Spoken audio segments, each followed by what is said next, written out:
They just wanted to go fishing in the sea, but they accidentally pulled up a strange creature. A terrifying roar came from the net. They quickly realized something was wrong. If it were just a normal big fish, it wouldn't have been able to break free from the net.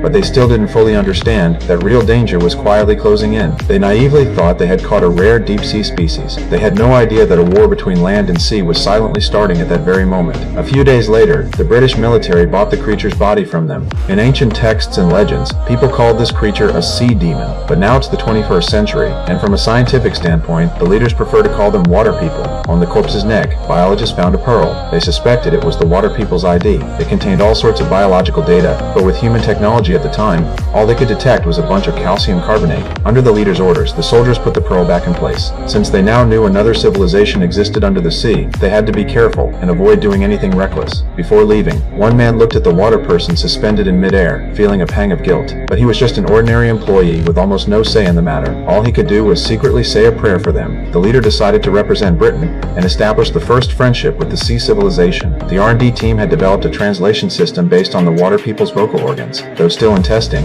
it could handle a few simple phrases. What was that, sir? A translation, folks. We said hello. All that was left was to wait for a response from the ocean side. After saying this, he turned and walked away. That very night, as all the soldiers prepared to turn off the lights and sleep, Danger silently approached the warehouse holding the water person's body. The two on night duty thought they were just guarding a dead fish, and nothing could go wrong. When he poured water and turned back, the ground beneath his feet suddenly became wet. They had no idea what was happening. The female colleague reached for the radio on the table but suddenly sank into the mud. Her teammate rushed to save her, stepping on the slick earth, trying to pull her up. But every time they got close, they were still just a little too far.